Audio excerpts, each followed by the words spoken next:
You know what grinds my gears? I need a book version of that. You know what dog ears my pages? When a book is so hyped that it literally sits on a gold and diamond pedestal and it ends up being snot. Yes, a boogery book. Flick that thing out of existence.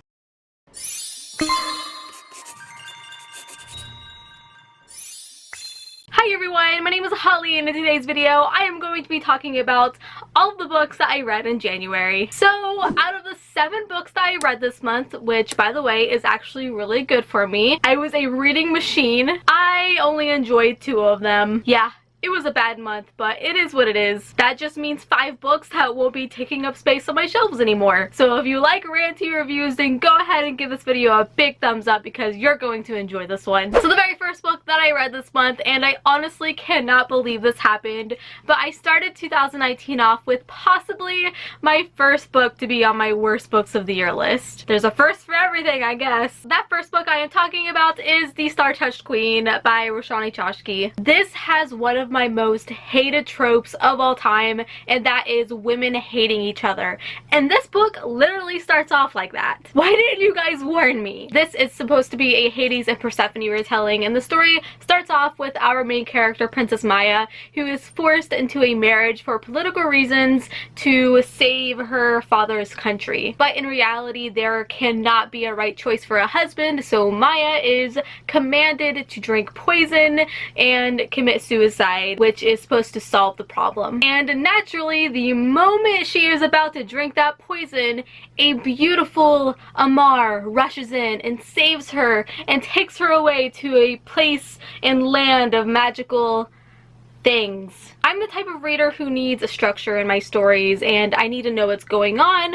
I need to be able to understand sentences and be able to picture everything. And this book is just a forkload of metaphorical writing that I personally did not find beautiful, but so freaking annoying and irritating. Even the dialogue is wrapped up in this flowery descriptive language. It's just a lot of bubblegum fluff. This is one of the most generic insta romances that I have ever read.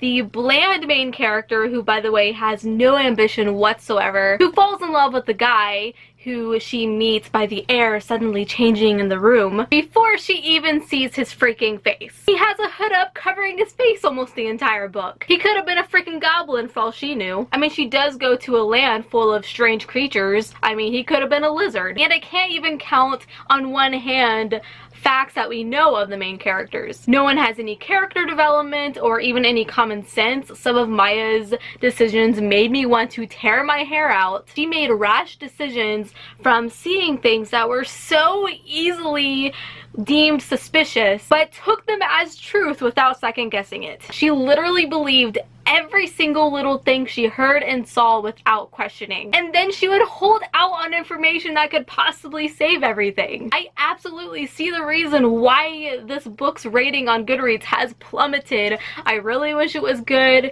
because it would have been really nice to be able to read about Indian folk tales and culture, but man, this thing was a mess. And honestly, the story could have ended halfway through, but then the main character forks up and 150 pages are forced on us. Maya does something stupid to ruin the happily ever after. It left me wondering why in the world I didn't DNF it, but I ended up giving this one 1 star out of 5, which unfortunately led to me not picking up the second book, A Crown of Wishes, which was on my TBR. I know the second book is considered a companion, I know who it follows, but I'm just not interested. The next book that I read was Starflight by Melissa Landers. This is a YA sci-fi that follows a young mechanic girl named Solara, and she may or may not have previously been a criminal. Unable to find work, Solara hopes to travel to the outer realm to escape to a new life.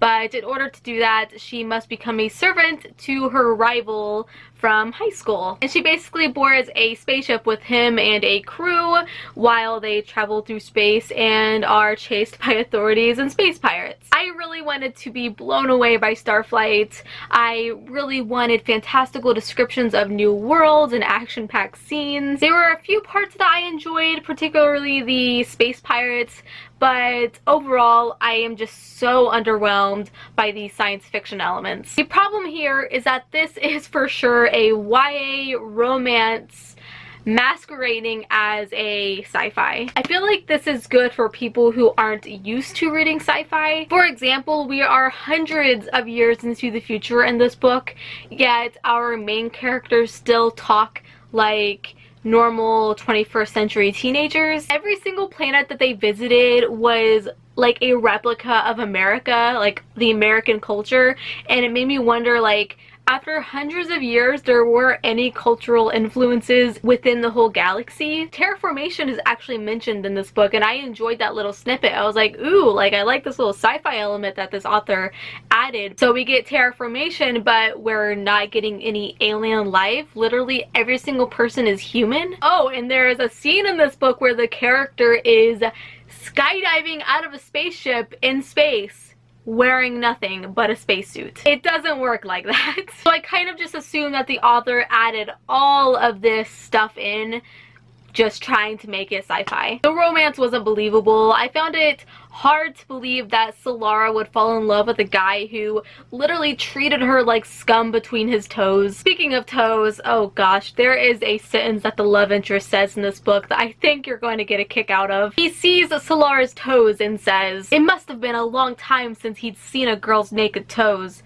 because he's nearly forgotten what they looked like. Like, how do you forget what toes look like? They're just toes. I mean, you have them too. While I appreciated the fact that this wasn't insta-love, which led me to enjoy the first half, the second half totally got away from me when the romance just took over the entire plot and the love interest only cared about telling us how hot he thought Solara was. He had to tell us that like every 2 seconds when he hated her and made fun of the way she looked in the beginning. Unfortunately, I ended up giving this one 2 out of 5 stars, and that also led me yet again to not have any interest to go into the sequel, Starfall. So like I said, I had a very rough start to the year, so I needed an emergency adult book in my life, so I decided to pick up Foundryside by Robert Jackson Bennett. This book was a definite winner for me, and I'm so glad that I picked it up when I did. It has a dense, multi-layered story with large-scale action scenes as well as some smaller-scale personal drama. So let me set the scene for you. Foundryside takes place in a fictional city called Van, which is separated by 4 very large and prospering as well as scheming merchant houses. They own 80% of the city, but the lonely 20% is a very dark and gritty place called Foundryside, where our main character Sanzia resides. Now, the whole magic system in this book is so fascinating, and it's based on scribing on objects, so writing symbols on objects to convince the object to behave like something it isn't. So say you write symbols on a piece of paper, you can technically make that piece of paper think that it weighs 1,000 tons, so it'll be super heavy. Or say you write symbols on a carriage wheel, you can make the wheels on the carriage think that it's going downhill so that the force will be much stronger and it will go faster on a normal stretch of road. And as you read the story, you start to learn that society wants to take more risks, and they aren't learning from past mistakes, and they are scribing humans. In fact, our main character Sanzia has a metal scribed plate in her head, which gives her powers that not only affect her positively during thieving jobs, but it's also affecting her very negatively. This kind of does take the story in a little bit of a confusing route. It does get a little bit complicated, but the author takes his time and gives you plenty of paragraphs to read to try and understand. He's very good at explaining what is happening, and it really helps. Speaking of the writing, and this is where I did have to dock a star, but I found a lot of the sentences to be very redundant. This could just be coming from the author having to take the time to explain the science that is happening within the magic system. This is literally the only negative thing that I can think of, but it does happen very often. Now, there is romance in this book, but it's literally like 2% of the story, if at all. But when it does surface, it will totally surprise you. The love interest is not who you think it's going to be, and honestly, that made me appreciate the story even more. All in all, I ended up giving this one 4.25 or 4.5, I can't decide which one, out of 5 stars. I adored this book. Thank goodness, because I needed a good book in my life. The next book that I decided to pick up was The Ruin of Kings by Jen Lyons. This was sent to me from Tor, and it comes out in February, actually. The epic fantasy debut of 2019. Prepare to meet the genre's next star. That right there, my friends, is just a setup for failure, and it's a total lie. The Ruin of Kings has been on my radar ever since it was announced in 2018. It's being compared to Joe Abercrombie, one of my favorite authors, Patrick Rothfuss, Brandon Sanderson. It literally sounded so freaking good, but I could not connect with a single character or event in this book, no matter what I did. The convoluted storytelling in this did not help. In fact, I skimmed the fork out of the second half of this book. I'm sure the right kind of reader will gobble this up and put it on their favorite books list. The publisher sure is garnering a lot of positive attention. At least the publisher is making it seem that way with those words, prepare to meet the genre's next star. Page 1 begins with a very ominous scene. We are introduced to a boy named Kieran, who is sitting in a jail cell with a demon named Talon, who basically just looks like a human girl, leaning on the outside bars, begging for a story to be told. It's literally trying so hard to be Name of the Wind. So Kieran begins to tell a story, as well as Talon begins to tell her story. That's right, we are forced to follow not one, but 2 different perspectives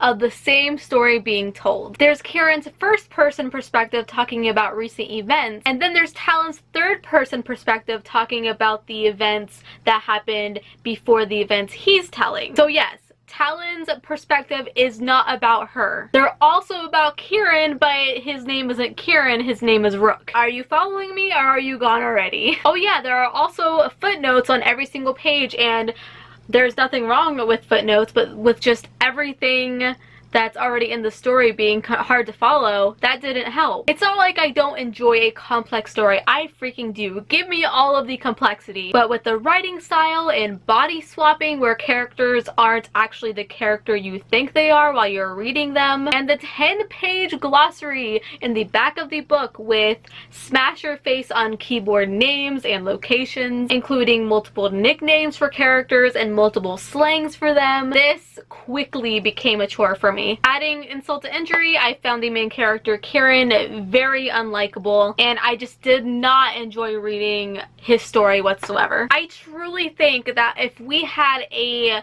nice linear plot line, that I would have loved this book. And it's so freaking frustrating that it's convoluted, because there is such a beautiful world that's kind of being obstructed by the time and perspective jumps. The world building is beautiful and the history and culture are like insert grabby hands, but all in all, I am left in a puddle of disappointment. Like I said, I skimmed the fork out of the second half of this book. I was totally over it, but I do feel confident in my rating, and I ended up giving this one 2 out of 5 stars. That does feel a little bit generous though. I'm leaning more toward a 1.5. I'm so sad about this one because this is one of my most anticipated reads of the year, but I'm very curious to what you guys are going to think of it. Don't avoid this book just because I hated it, because it's definitely a book where I think people are going to either hate it or love it. I mean, we'll see when it comes out. I have a feeling that the rating for this is going to plummet,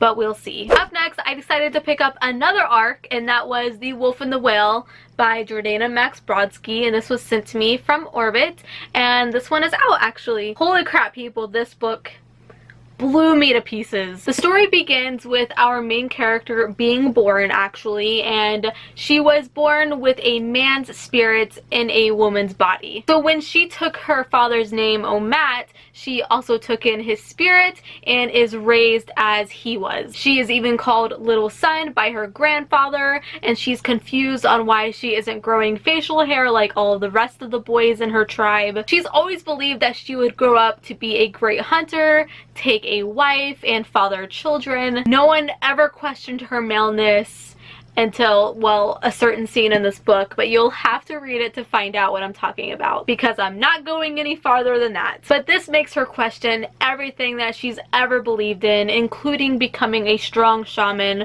for her tribe. Now that statement brings in our magic system, and I don't even like calling it that because it's so incredibly spiritual and moving, but it centers around animal transformations and gods. To become a shaman, which grants you that power, Omat must go on a very treacherous journey to find her spirit guide. Now there is one rule that you must follow with this responsibility, and that is you must save your powers for the most dire circumstances. Unfortunately, the spirits have stopped listening to her and they have totally different plans for her. This book is so beautiful. It's set in this harsh, cold, Arctic environment, and you're literally watching this main character and her tribe struggle to survive while they try and hunt for food. It's literally a coming-of-age story. You're watching this character as she is born. You watch her as she becomes a toddler and a child and a teenager and then an adult. It's just, you literally fall into this character's life, and it felt so real. Now, world mythologies can be tricky, in my opinion, to pull off. They're pretty well known, but this author, man, she did it with perfection. Jordana Max Brodsky takes Norse and Inuit mythologies and transforms them into this beautiful poetic story. Stakes are risen at every turn, and you'll find yourself literally flipping through the pages to see what's going to happen. And this author does something that I love when authors do, and that is take very bold and heartbreaking moves that I truly feel works to this book's advantage. It's very depressing, it's very brutal. There's a lot of trigger warnings for this book, like there is lots of gruesome murders for children and even babies, and it's very bloody. This book is literally taking my speech away. Like, for some reason I just can't think words to describe this book very well, but it's just so good. I ended up giving this one 5 out of 5 stars. It's very hard to explain. You just have to pick it up and read it for yourself, but it's such an amazing journey to go through. So the next book I read was yet another arc, Look at Me Go, and that was A Boy and His Dog at the End of the World by C.A. Fletcher, and this one comes out on April 23rd. This book is a dystopian sci-fi that starts off with a lot of promise, and I thought for sure that the dog elements would have given me a sense of companionship and adventure, but ultimately I was left very bored. The story opens up immediately with the reason for the end of the world, and it's something called the gelding that happened, but it's basically where people just stopped having babies. No one getting on in this book. No Barry White in the bedroom. The population went from 7.7 billion to 8,500 in 70 years, and there's really no other explanation. The story is being told by a young boy named Grizz in a diary-like format, which I feel like is common for dystopian stories. He's recounting the events that happened personally, like he's talking to you. He lives on an island with his family, his parents, his brother and sister, and his 2 dogs. We are pretty quickly given information on how this family gets by and all of the tragic events that they've had to go through, which are very heartbreaking. The first chapter definitely sets a vibe like, oh man, this is tough, which I don't ever expect less from apocalyptic stories. I always expect them to be very grim, but with this one being centered around dogs, it didn't help. Getting visitors is a rarity for this family. It's kind of a huge event when it happens, so when a stranger just randomly shows up in a boat to their island, they are immediately wary, but they show hospitality and invite him in, and the stranger has gifts, but also strange stories with those gifts, all about his travels. After some events, Grizz realizes that this stranger has stolen his dog, and you would think that wouldn't be such a strong turning point for the story, but the author makes it feel very dire. And plus, the stranger also steals some very important resources from the family, like food. So Grizz, without even thinking twice, gets in his own boat and starts chasing after the stranger, and his other dog comes with him as a companion. But chasing the stranger ends up leading him to the mainland, which he has never been on before. It's kind of forbidden, but he ends up learning that he's actually chasing something entirely different. Like I said before, this is a journal slash diary format, which is a format that I would normally gobble up very quickly. And though this one is pretty short, it took me some time to finish it because it's mostly just very long descriptive paragraphs.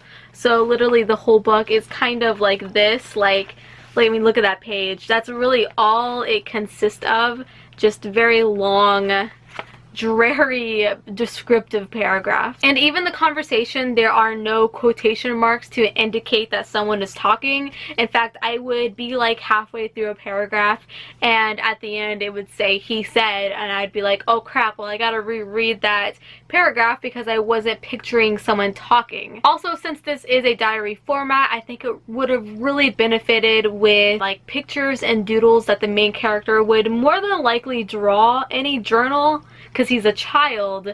And speaking of him being a child, the voice of the main character is very dry, and he's supposed to be like 13 or 14, but it honestly feels like you're being told a story from your grandpa. He runs into a roller coaster and complains about it, but then he sees a casino and thinks it looks exciting. He gets tired easily and needs to rest, and I just found this character to be very flat. He had absolutely no personality. About halfway through, I became very exhausted and, like I said, bored. I need action in my stories, and this one just felt like one big run-on sentence. I mean, I get what the author was trying to do, paint this brutal landscape of this world that has fallen apart, but I found it to be very tedious and not something that helped the plot move at all. So I ended up giving this one 2.5 out of 5 stars. And the final book that I picked up in January was Outrun the Wind by Elizabeth Tammy, and this is the Fae Crate exclusive edition. I picked this up because it was nearing the end of the month and I wanted something really short and quick to read,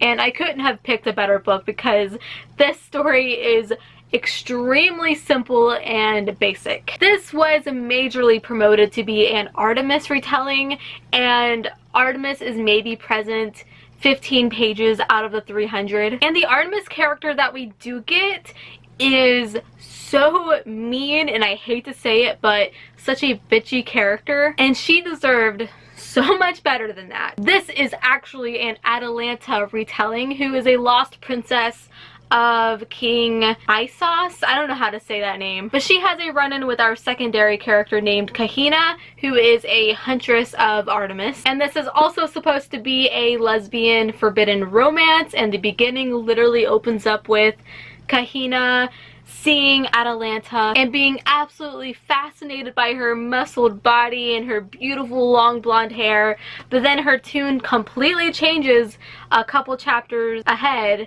and she hates her all of a sudden. The angst is cranked up to maximum here, people. And the romance, which I don't like, but I went into this book wanting it, and is literally the star of the synopsis, does not even happen until the very, very, very end. And story-wise, there's a race. That's it, I think. And all the Greek gods that are mentioned in this book, you would never know were actually gods. There is nothing showing you that they are. It's just literally telling you that Apollo is Apollo or Artemis is Artemis, but like, where is the showing? It's all telling. Honestly, I feel like if you took out the mythology names and locations, this is actually just a YA contemporary. But I ended up giving this one 2.5 out of 5 stars. So those are all the books that I read in January. I truly believe that February is going to be a much better month for me. Tell me down below what book that you read in January. I would love to know.